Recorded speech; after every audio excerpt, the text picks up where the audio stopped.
আসসালামু আলাইকুম ওয়া আমরা আজকে আলোচনা করব হানিম্যান অর্গানন অফ মেডিসিনের প্রথম সূত্র দিয়ে কি বোঝাতে চেয়েছেন সেই সংক্রান্ত বিষয়।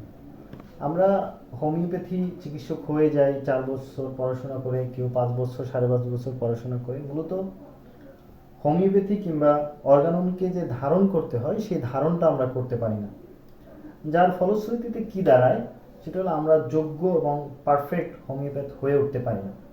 সেজন্য আমার এই ধারাবাহিক আলোচনা অর্গানন অফ মেডিসিনের এ টু জেড, অর্থাৎ যেই সূত্রগুলো খুব বেশি গুরুত্বপূর্ণ আমাদের প্র্যাকটিসে দরকার, জানা দরকার, সেগুলো নিয়ে আমরা আলোচনা করব। আপনারা শুনবেন। আজকের আলোচনায় আমরা অর্গানন অফ মেডিসিনের প্রথম সূত্র নিয়ে আলোচনা করব। প্রথম সূত্র হলো the physician's high and only mission is to restore the sick to health cure as it is done. অর্থাৎ the physician's high and only mission, একজন চিকিৎসকের উচ্চ এবং একমাত্র লক্ষ্য is to restore the sick to health cure as it is done. এখানে restore বলতে কি বোঝানো হয়েছে? আমরা তথাকথিতভাবে ট্র্যাডিশনাল সিস্টেম অফ মেডিসিনে আমরা দেখতে পাই যে রোগী যেমন গ্যাস হয়েছে, গ্যাসের ট্যাবলেট খেলেও রোগী কমে থাকলো, আবার খেতে হয়। এটা কিন্তু রিস্টোর না, এটা হলো উপশম, অ্যামিলিয়েশন।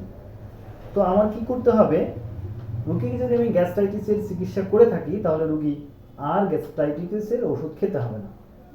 তাহলে আমার যদি মাথা ব্যথা থাকে, আগে যেমন সে জন্মের পর থেকে মাথা ব্যথা ছিল না, ঠিক সেই অবস্থায় ফিরিয়ে আনতে হবে।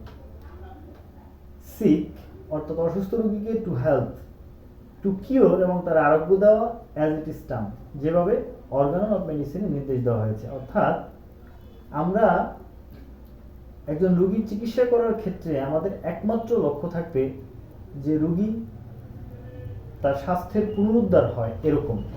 আমাদের লক্ষ্য ইনকাম কিংবা পকেট ভারী করা না।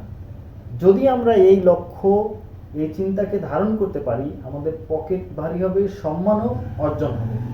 সুতরাং আমাদের হোমিওপ্যাথির মূল উদ্দেশ্য হলো একজন রোগীকে আদর্শভাবে আরোগ্য দেওয়া, যেমন কিনা সে আগে যেমন সুস্থ ছিল এবং সাউন্ড ছিল, তার লাইফ এবং হেলথ ঠিক তেমনিভাবে তাকে সুস্থতার জন্য প্রচলিত করা, সুস্থতার জন্য চিকিৎসা দেওয়া।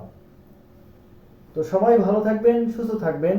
অর্গানন অফ মেডিসিনের 2 এবং 3 নম্বর সূত্র আগামী পর্বে থাকবে। সবাই ভালো থাকবেন। আসসালামু আলাইকুম ওয়া রাহমাতুল্লাহি ওয়া বারাকাতুহু।